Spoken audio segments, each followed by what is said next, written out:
There was a essay that was written a few years ago predicting what the future was going to look like, and I want to read an excerpt from that essay on what the future would hold. It's pretty interesting. It's from a guy from England, so it's probably right. Thus, I'm going to pick up halfway through. I'm not going to read the whole essay because that would take the entire service, and I have things I want to say. Thus, for the first time since his creation, man will be faced with his permanent problem. Everybody leaning in? How to use his freedom from pressing economic cares. How to occupy the leisure which science and compound interest will have won for him. To live wisely and agreeably and well. The strenuous, purposeful moneymakers may carry all of us along with them into the lap of economic abundance. But I can hear the chuckles already. But it will be those peoples who can keep alive and cultivate into a fuller perfection the art of life itself, and do not sell themselves for the means of life, who will be able to enjoy the abundance when it comes. For many ages to come, the old Adam will be so strong in us that everybody will need to do some work if he is to be contented. We shall do more things for ourselves than is usual with the rich today, only too glad to have small duties and tasks and routines. But beyond this, we shall endeavor to spread the bread thin on the butter, to make what work there is still to be done to be as widely shared as possible. 3-hour shifts or a 15-hour week may put off the problem for a great while. For 3 hours a day is quite enough to satisfy the old Adam in most of us. That was written by John Maynard Keynes. And if you don't know who that is, he was a philosopher, an entrepreneur, an economic guru person. And he wrote that article in 1930. Predicting that in 100 years, we wouldn't know what to do with ourselves with all of our free time. We would be working at most 15 hours a week, and that would be doing like stuff, just, moseying around the house, trying to find tasks to do. Well, let's not get all of our work done too quickly, because we're going to have some stuff that we need to do, and we're made to work, so we're going to need to do at least a little bit of that. Now, how many of you are working about 3 hours a day, 15 hours a week, that are not retired, full-time, with families? Anybody just like, yeah, that's me? No one. Why? How is he so far off the mark? He thought technology and science would bring us to a spot where we would just have economic freedom, we have an abundance of wealth, and we would just have an abundance of time. And it didn't hit because he apparently didn't study human beings and our desire for more, and more. We're going to fill up our time with something more, because why not just rest when we can do more work, right? Especially in today. Well, if we took a year off in 2020, so we better get back to work and work double time to get everything back in order, right? Man, how many of you guys, if you are greeting a friend that you haven't seen in a while, maybe you see him at church, it's an acquaintance here, and so you don't know what else to say, so like, hey, how you doing, Frank? Are you keeping busy? Right? Well, that's the question we often ask. Hey, you keeping busy? And the answer is always, yeah.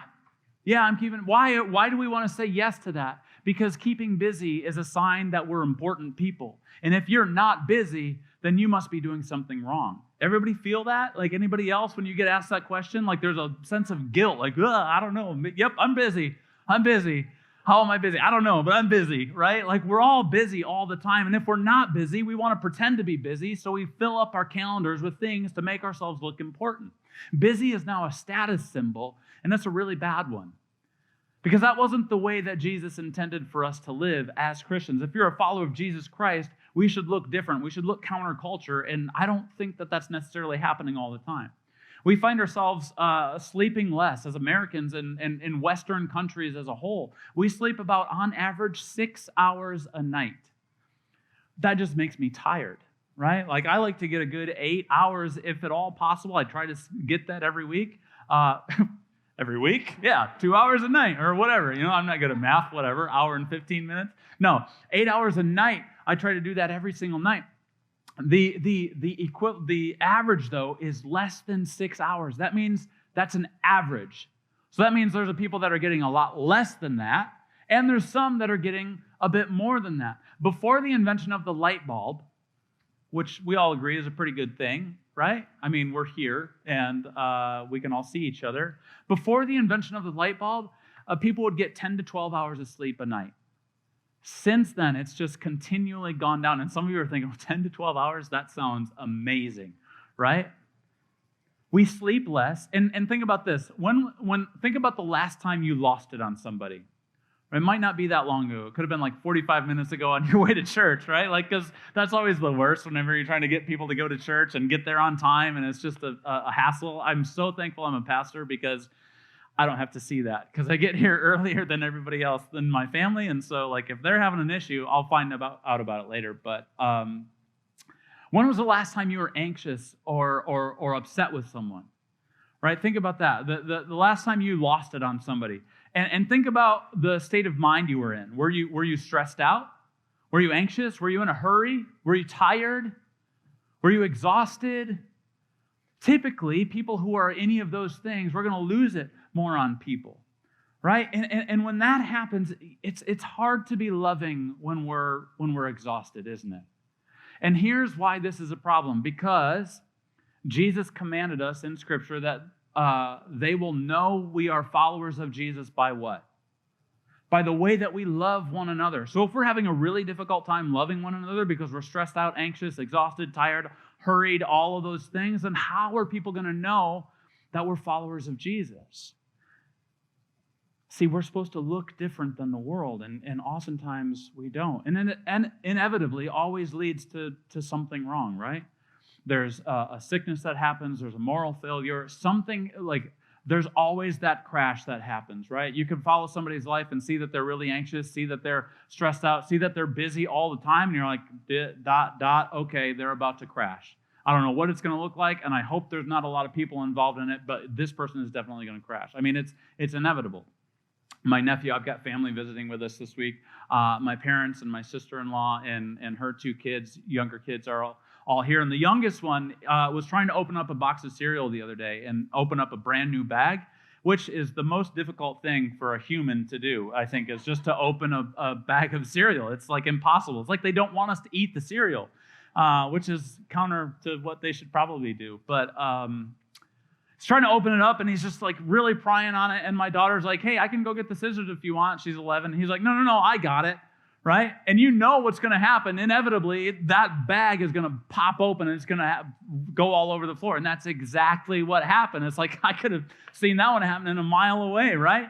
When people are so busy, it's like, and they think, I got it. Don't worry, I got it. I don't need help. I got this. One of my favorite things to say is the moment you say I got this is the moment you don't got this, right? We don't got this at all. But we pretend that we do, and we're all going to the same destination. Jesus' will for your life is not to be exhausted, living with no margin. People are living, outside of the margins of what they're capable of. We're sleep deprived, we're unhappy, and chronically exhausted. That wasn't what Jesus' plan was. That wasn't in Scripture. Jesus was like, come to me, all you who are weary, and I will pile more onto your plate than you can possibly imagine. Right? I'm going to make you so exhausted. That's not what Jesus promised us. And listen, I know seasons happen, right? Seasonally things happen. You're in a season of life, comes and go. Let me back up.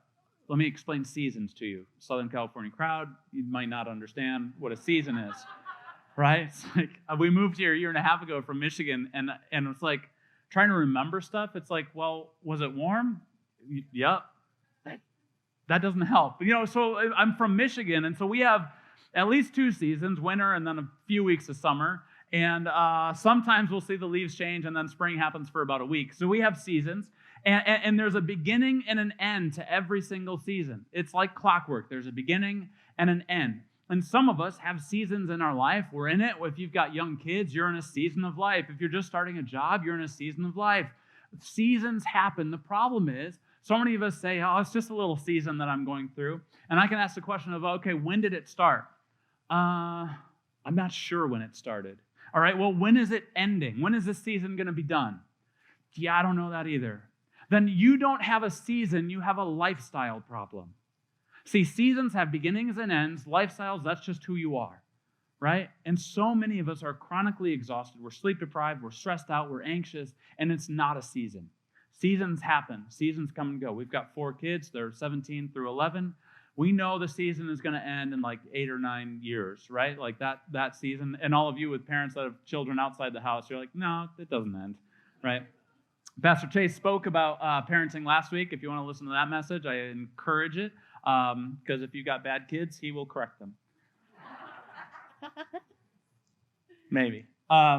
So we're exhausted, and then we're like, okay, I'm going to go on a trip. I need to just take a vacation. I just need to take a couple days off, a week off, 2 weeks off, whatever. I'm just going to rest. And in that time, we sleep, maybe, unless you have a spouse or somebody who's like, actually, we're going to get up at 6 o'clock in the morning, and we're going to do this tour and that tour and go here. That's actually me, mostly. It's not my spouse. She's like, let's sleep. And I'm like, let's go. And so you try to sleep on vacation, but it's not enough, because then when you get back from vacation, you get back to work, and there's a pile of what? Work that nobody wanted to do. And so you've got to do it, right? We have this hurry, busyness pace of life, this always on work culture, right? You're attached to your phone. Your email is on your phone. It's like, oh, I got another email. You can check it. We use our phones as our alarm clocks now, right? So the digital clocks and just old-fashioned clocks are a thing of the past. We now use our phones to set alarms, to wake up in the morning, and you hit the snooze, or you wake up in the morning. What's the very first thing you do? Open up your phone. Oh, notification, an email. Oh, it's from work. You're immediately working before you even get out of bed. We're working. Before we get out of bed, we're checking social media. We're checking the news feed. We're checking the cycle. We have a 24-hour news feed that's just feeding us constantly. And what are they feeding? Really good things that's going on in the world? No. It's always the worst thing, right? A kid swallowed toothpaste wrong, and now they're in the hospital. And they're like, well, we can't give our kids toothpaste anymore. They're going to be brushing their teeth with just water. It's like you just get so overwhelmed with it. And that's first thing in the morning. We got this 24/7 news cycle. We've got alerts. We've got communication that's happening. We got a rising cost of living, and so maybe we can't cover all the bills with one job. So now we've got 2, 3 jobs just to live here. And then we always make the excuse. You've heard this cliche before, and I'm sure you've used it. Hey, man, the devil don't take a day off. Anybody ever say that before, or heard it said? Because we don't actually say that stuff here, right? We're Christians. Devil doesn't take a day off. You've heard that, right? Devil doesn't take a day off, so I'm not going to either. That's our logic. That's our reasoning, which is dumb, because last I checked, we don't follow the devil. Maybe you do, but I don't. And so if you're here and you follow the devil, I'm glad you're here, because we're going to make you follow Jesus today, all right? There's baptism next week. We got to get some people in the ocean, okay? So, here's the deal. I don't follow the devil. And if he doesn't take a day off, I'm going to, because we're supposed to be counter-cultural. And the culture today is saying, don't take a day off. I don't know how many of you remember this. I don't know if it's true in California or not. 9 o'clock service, they're kind of like still sleeping. But do you guys remember, I don't know if it was true in California. It wasn't Michigan. There was a time when stores just weren't open on Sunday. Okay, good. Some of you remember. I didn't know if that was just a Michigan thing, Midwest thing, right? Stores weren't open on Sunday. There was one community, next door community to ours, that decided to bring in a Subway, not the train, the sandwich. And they required that they be open 7 days a week. And so they changed their ordinance in that town to say, okay, Subway can come in because we want the business to come in 7 days a week. And so shops, on my way in here today, 7 o'clock in the morning, I saw a market that was open. There used to be a time when we would pause and take a stop and take a rest. You couldn't buy anything. You couldn't do anything. It was annoying for sometimes, right? As a kid, you're like, oh, I want to go. Oh, I can't. But there's a pattern to it. I think it's how we were meant to live. If you have a Bible, turn to it. We're going to turn to 4 different passages in the next 20 minutes. Let's do it. All right, I like that attitude. Genesis 2, the very first book of the Bible. There's a pattern in which we are supposed to live, and God did it first. And if we're supposed to follow God, not the devil, I think we should follow what he does. So let's look at it. Genesis chapter 2, starting in verse 1. Thus the heavens and the earth were finished, and all the hosts of them. And on the 7th day, God finished his work that he had done. And he rested on the 7th day from all his work that he had done. So God blessed the 7th day and made it holy, because on it God rested from all his work that he had done in creation. God didn't take a rest because he was tired from all the work that he had just done. He spoke it into existence. He took a rest to establish the pattern, the rhythm of life that we are supposed to live by. He was doing it for us. If you think about the calendar, which I don't know how many of us actually ever think about the calendar. Like, why do we do it the way that we do? Right? So we follow, our months are by the cycle of the moon, right? From the no moon to a full moon. Scientists, that's the right verbiage. No moon to the big moon. That's what we say, right? That's an entire month. Like 28 days-ish is how long that takes, right? And then a year is how long it takes to go around the sun. One full spin around the sun. But a week is different. A week doesn't follow the stars. It doesn't follow the moon. It follows what God's plan was, God's rhythm. Now, historians and stuff will say, actually, it's the Babylonians who decided it first based on the gods of blah, blah, blah, blah, blah. It's like, no. Babylonians existed after God. God made Babylonians. And God said, on the seventh day, we're going to rest. And so this is God's rhythm. Sabbath is God's rhythm for the world. Sabbath is God's rhythm for the world. He meant there to be 6 days of work and 1 day of rest. Now, there's a lot of talk going around, like, we need to do a 3-day work week or a 4-day work week. And I'm here to tell you that's also dumb, because I don't think sorry if I'm just being mean to people today. There's 6 days in a work week, not 4, not 3.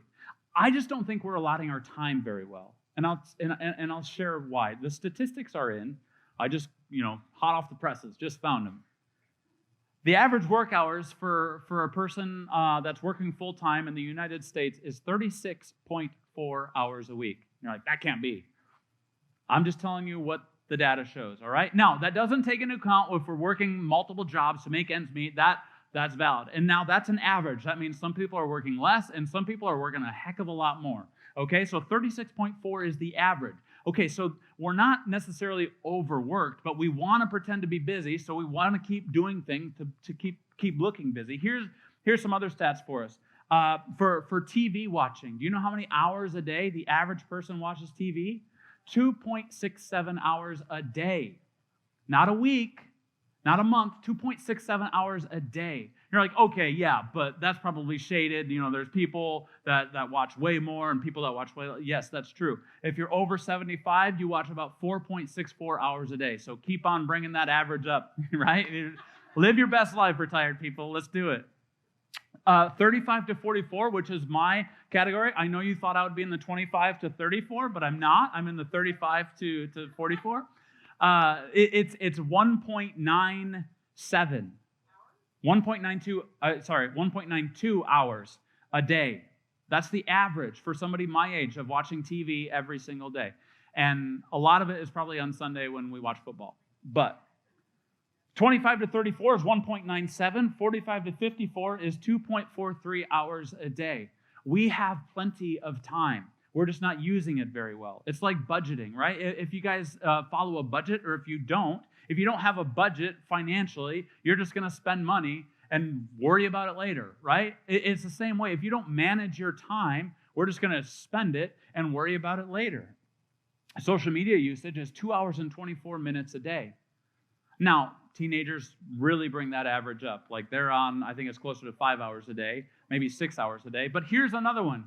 We check our phones 159 times every single day. We pick up the phone, put it down. Pick up the phone, put it down. 159 times. All of this data tells me that we are not overly busy. We're just bad at managing our time. And it's kind of like this.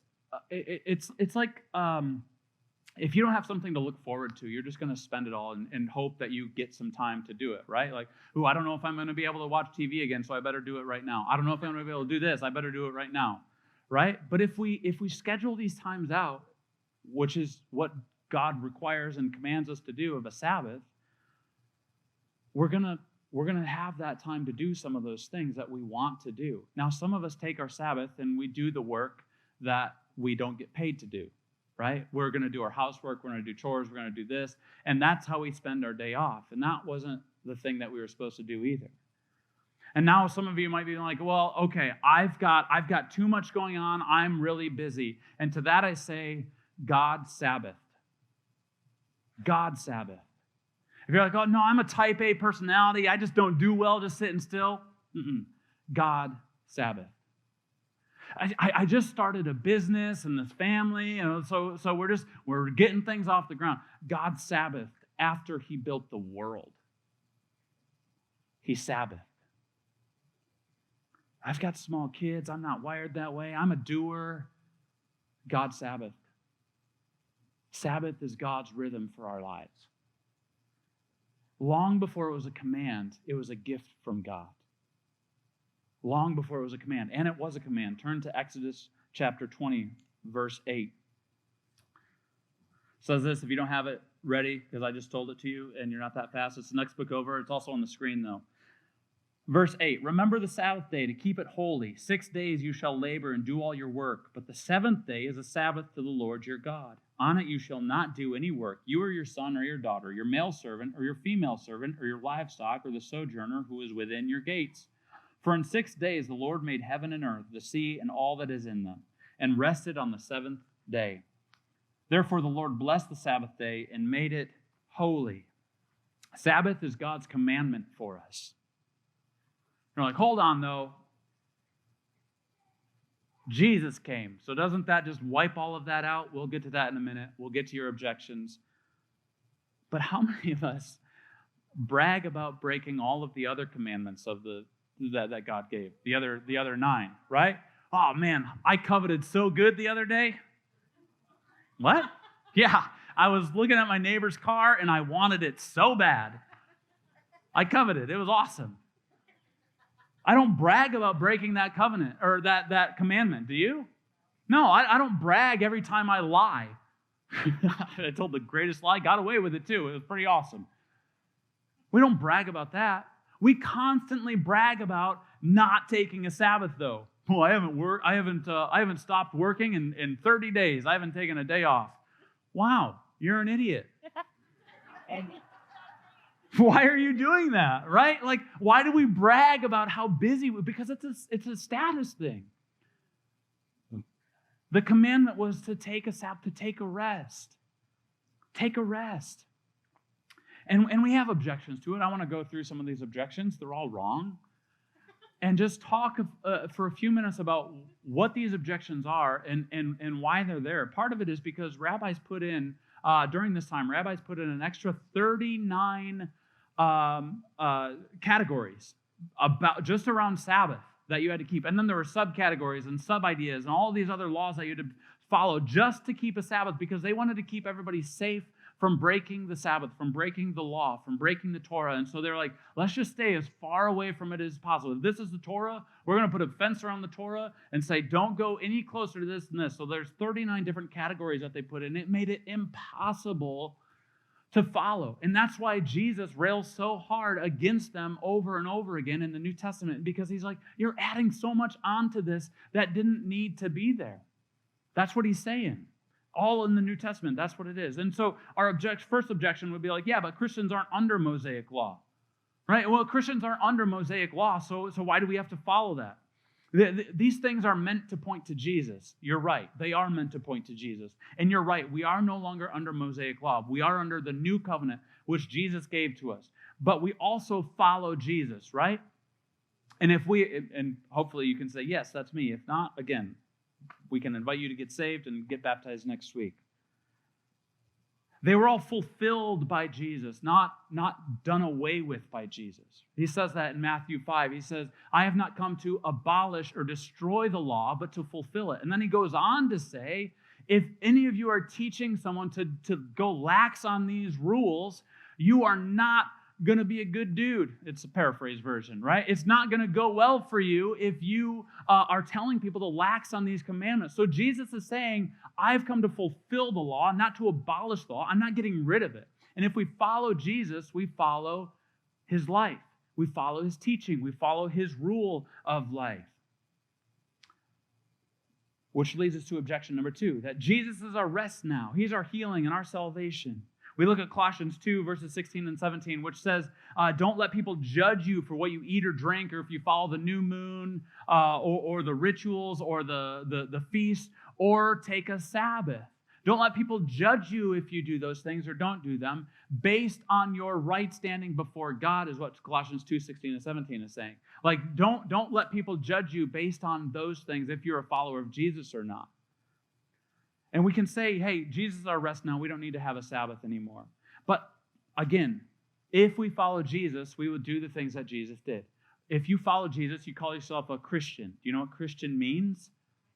Christ follower. It's little Christ, actually, is what Christian means. Christ Ian means little Christ. I'm a follower of him. I'm going to emulate all the things that Jesus did. And I'm going to emulate all the things Jesus did. That means I'm going to rest.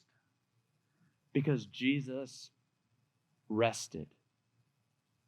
He had to. If he followed all of the commands, which includes the 10 Commandments, he Sabbath. Now, he didn't do it the way the Pharisees and the leaders of the religious institutions at that time wanted him to, but he Sabbathed. He rested. He took time away. And we follow, this isn't a hopes for salvation anymore. We don't have to keep these commandments so that God will love us more, or so that we'll be in right standing with. We have that in Jesus. Now we do those things out of a response to what Jesus has done for us. It's no longer a requirement, it's a response. And so we can say, yeah, I don't need the Sabbath, I don't need to do this, I don't need to, but why would you not want to?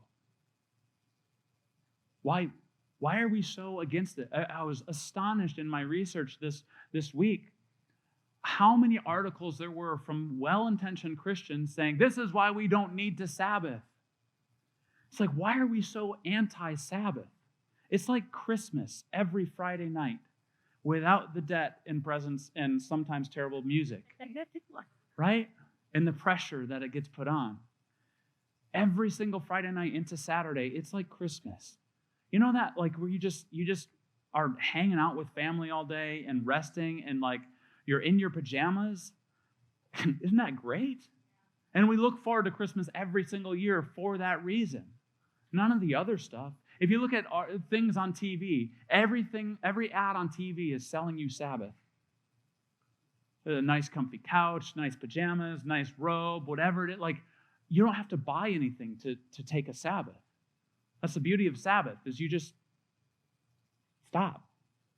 There's 4 things on what to do. And I understand that we're going through this series, Life Hacks. We're finishing it. And we've gone through, and there's like life hack after life hack after life hack. Like last week, Chase talked about parenting. There was one on anxiety, and we're trying to keep track of all these things. Here's the beauty. This life hack isn't adding more onto it. It's actually subtracting things from it.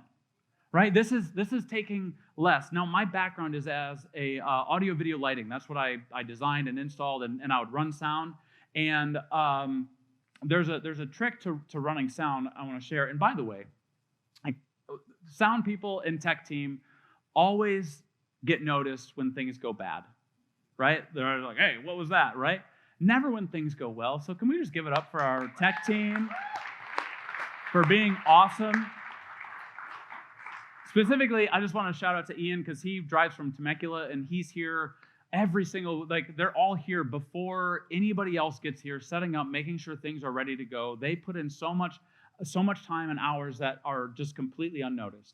So thank you, tech team, for what you guys do. Here's the thing. When I'm running sound or whatever, sometimes there can be too much noise in one frequency. So sound has a whole bunch of frequencies from 0 to 20,000, right? You can't hear beyond that. It's pretty hard to hear beyond 14,000 actually. But anyway, so you've got all of these sound waves, and if there's too much in one, it can, if it's like in the 400 to 600, it can sound muddy. And so as a sound person, what I try to do is, what am I hearing too much of? What frequency am I hearing too much of? And instead of just boosting up what I want to hear, I subtract what I have too much of, so that the other parts of the song or the music can shine. I don't try to, I want to hear this guitar solo more, so I'm going to boost up the guitar, which I do. But I don't boost up the guitar. I'll take something else away so that I can hear the guitar better. That's what Sabbath is. It's taking away. It's not adding to. So I've got 4 things that I want us to do. I'm going to go through them really quick because I'm running out of time quite quickly. Oh, you know what? I never even read one thing. Okay, but hold on 1 second. I'll get there. I'll get there. All right, I'll get there. Here's the 4 things I want us to remember. Number 1 is to stop.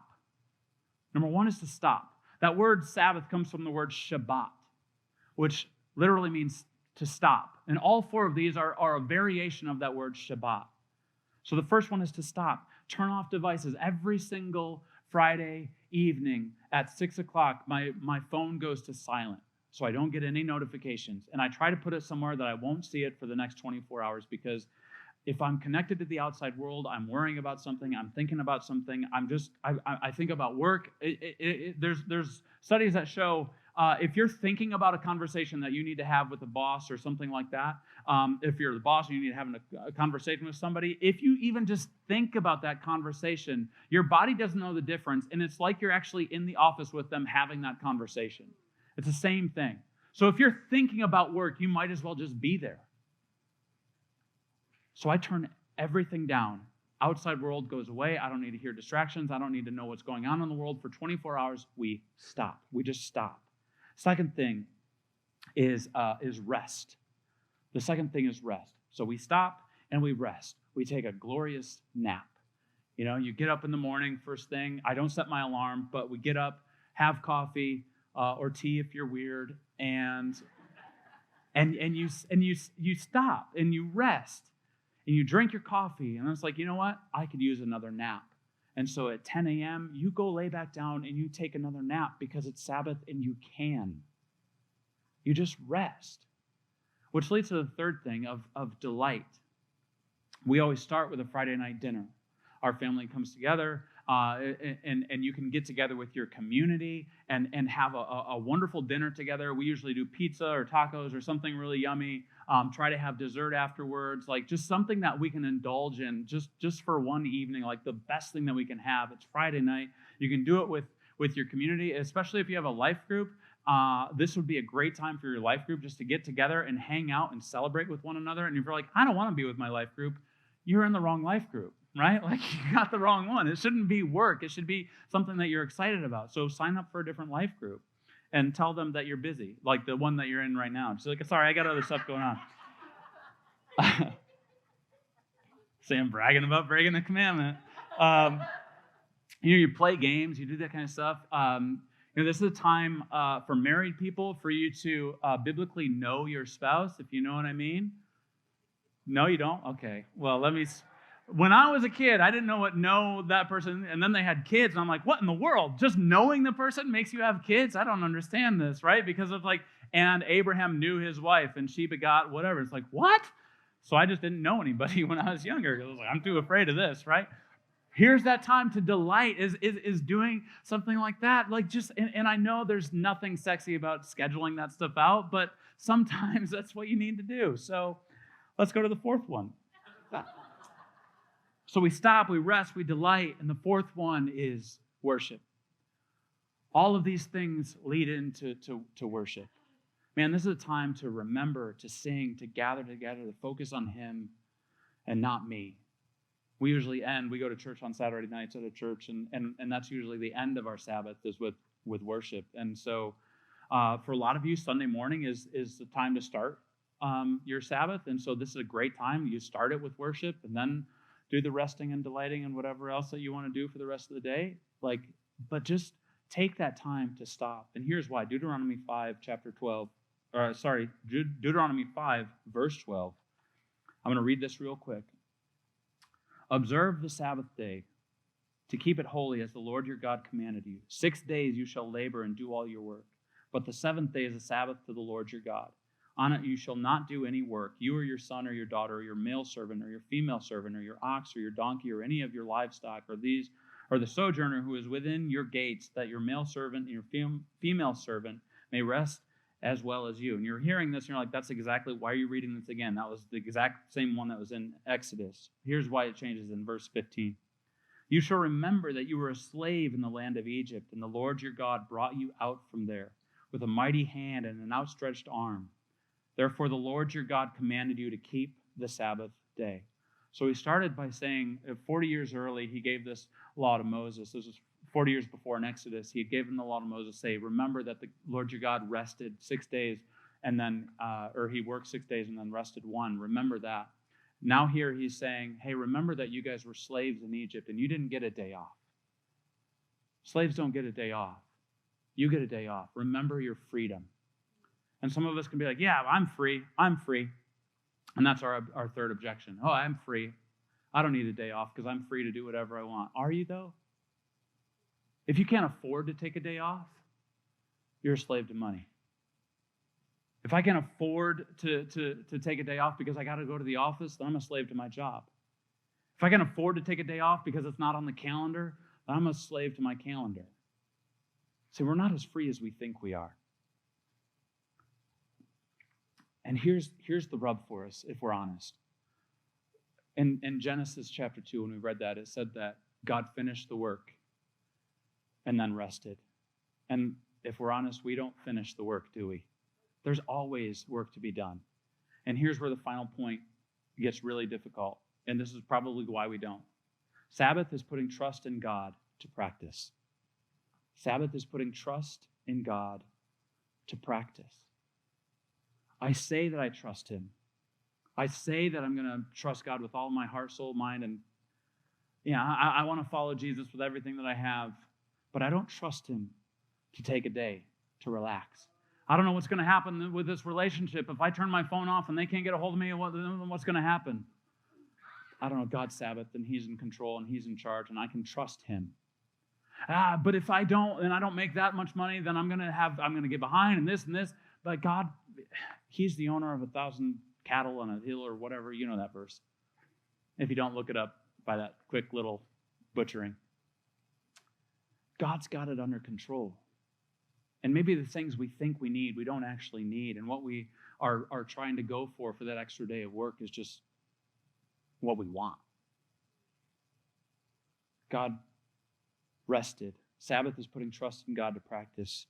Lastly, Matthew 11, last few verses here says this. Verse 28, this is Jesus talking. This is actually what he says to us. At that time, Jesus declared, let me go down to verse 28. Come to me, all who labor and are heavy laden, and I will give you rest. Take my yoke upon you and learn from me, for I am gentle and lowly in heart, and you will find rest for your souls. For my yoke is easy and my burden is light. This is an invitation to live sabbatically. I love the way Eugene Peterson wrote this in his paraphrase of the Message, which he wrote for his congregation. He paraphrased the entire Bible for his congregation. This is what he said. Are you tired? This is that same paraphrase of those verses. Are you tired? Worn out? Anybody be like, yep, that's me. Tired and worn out. Burned out on religion. I won't ask you to raise your hand on that one. Come to me. Get away with me and you'll recover your life. I'll show you how to take a real rest. Walk with me and work with me. Watch how I do it. Learn the unforced rhythms of grace. I won't lay anything heavy or ill-fitting on you. Keep company with me and you'll learn to live freely and lightly. That's the invitation. To live sabbatically. It's why it's needed. It's putting our trust into practice.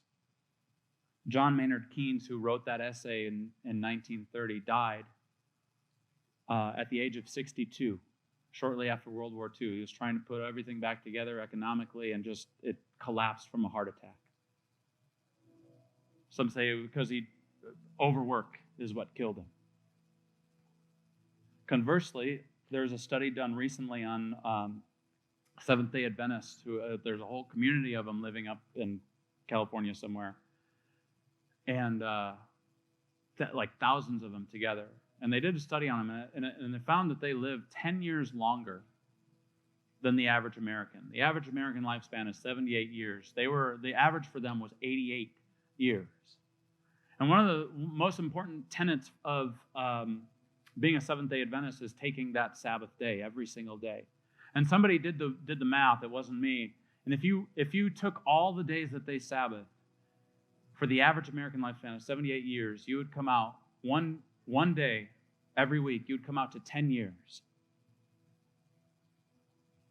If you add up the time devoted to Sabbath over a lifetime, it was 10 years, which is exactly how much longer Seventh-day Adventists live than the average American. So basically, taking a Sabbath day, God gives it right back to you.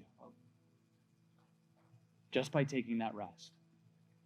Sabbath invites us to go from hurry to peace, from busyness to margin, from burnout to sustainable pace, from noise to quiet, from distraction to clarity, from isolation to solitude, from crowds to community, and from grasping to gratitude. I don't know about you, but I'm kind of tired of being tired, and tired of being busy, and tired of having too many questions asked and not enough answers, and tired of not feeling like I'm enough. And I want to put my trust, my faith, my hope in the powerful work of what Jesus did for me and rest in those promises. What would it look like if we as a community just stopped for a day and rested? What would it look like to the world? Would they be like, no, I don't want that? I guarantee you the world's going to say, that's what I'm looking for. And we can be that for the world. We can show the world that we know Jesus by the way that we love one another. And we can only do that when we have rest. So let's pray. Jesus, thank you so much for who you are. Thank you for the love you have for us, God. You love us so much that you commanded us to take a day off. God, I pray that we would hold to that rest, hold to that promise. God, that we would have faith and trust in you. And we would put it into practice, Lord. God, and we would be nothing but grateful for what you've done for us. It's in your name of Jesus we pray. Amen.